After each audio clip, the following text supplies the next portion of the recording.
Hello, welcome back to our channel. Chanakya నీతి ప్రకారం ఈ 4 సందర్భాల్లో అస్సలు సిగ్గుపడకూడదు. ఆచార్య చాణక్యుడు ఒక వ్యక్తి తన జీవితంలో ఎదగడానికి, విజయం సాధించడానికి అవసరమైన ఎన్నో విషయాల గురించి తన నీతి సూత్రాలలో ప్రస్తావించాడు. ఒక వ్యక్తి ఎలా ఉండాలి, ఎలాంటి వ్యక్తులతో స్నేహం చేయాలి, ఎలాంటి వారిని పెళ్లి చేసుకోవాలి, ఎలాంటి వారి విషయంలో మనం చాణక్యుడి బోధనల ద్వారా తెలుసుకోవచ్చు. ఆచార్య చాణక్యుడి ప్రకారం ఒక వ్యక్తి 4 సందర్భాల్లో అస్సలు సిగ్గుపడకూడదు. సిగ్గుపడితే అతని జీవితం అక్కడికి ఆగిపోతుంది. ఇంతకీ ఎలాంటి సందర్భాల్లో ఎలా ఉండకూడదో మనం ఇప్పుడు తెలుసుకుందాం. ఆచార్య చాణక్యుడు తన నీతి సూత్రాల్లో ఒక వ్యక్తి సిగ్గుపడకూడదని 4 సందర్భాల గురించి పేర్కొన్నాడు. చాణక్య నీతిలో చెప్పిన ఈ 4 సమయాల్లో సిగ్గు లేదా సంకోచం ఉంటే ఆ వ్యక్తి ఎదుగుదల అక్కడికే ఆగిపోతుందట. చాణక్యుడి ప్రకారం ఎప్పుడు సిగ్గుపడకూడదో ఇక్కడ తెలుసుకుందాం. సంపద విషయంలో ఆచార్య చాణక్యుడి ప్రకారం సంపదకు సంబంధించిన విషయాల్లో ఒక వ్యక్తి ఎప్పుడూ సిగ్గుపడకూడదు. ఎవరైనా మీ దగ్గర డబ్బు అప్పుగా తీసుకుంటే వారిని తిరిగి ఇవ్వమని అడగడానికి వెనకాడకండి. మీ ప్రవర్తన సిగ్గు సంకోచంతో ఉంటే మీరు పదే పదే నష్టపోవాల్సి వస్తుంది.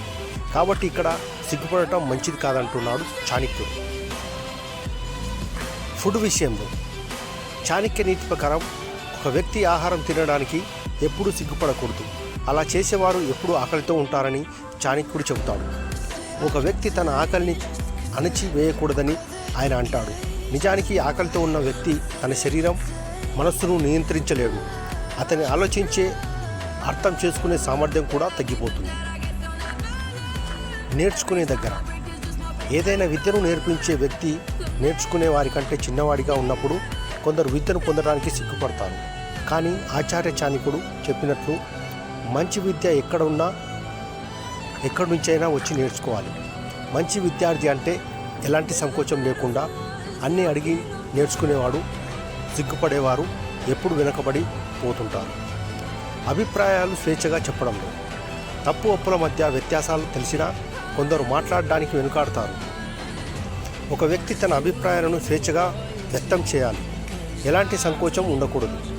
చాణక్య నీతి ప్రకారం సిగ్గుతో మాటలను అణిచివేసేవారు జీవితంలో ఎప్పుడూ ముందుకు సాగలేరు.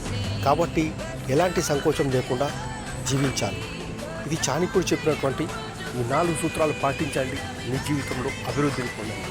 Thank you. Bye bye. మళ్ళీ వేరే వీడియోతో మళ్ళీ కలుద్దాం.